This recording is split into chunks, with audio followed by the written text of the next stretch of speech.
বলে আমরা তো সারাদিন হচ্ছে পাট কাটি, আর আমরা হচ্ছে কামলা, আর যারা চাকরি করে তারা হচ্ছে চাকরিজীবী।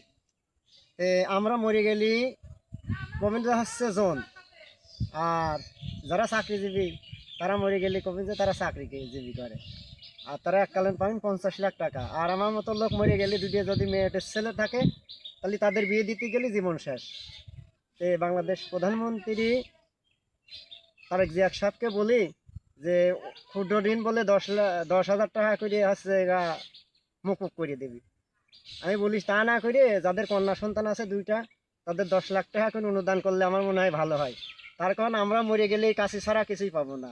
আর যারা চাকরিজীবী করে তারা মরে গেলে এককালীন 50 লাখ টাকা পাবে। তাহলে আমাদের এই জোন দেওয়া তরি কি শেষ। আর পাটের যদি দাম থাকে তাহলে আমাদের জোন নিবিনি, আর পাটের দাম না থাকলে ভুইতেই থাকবিনি।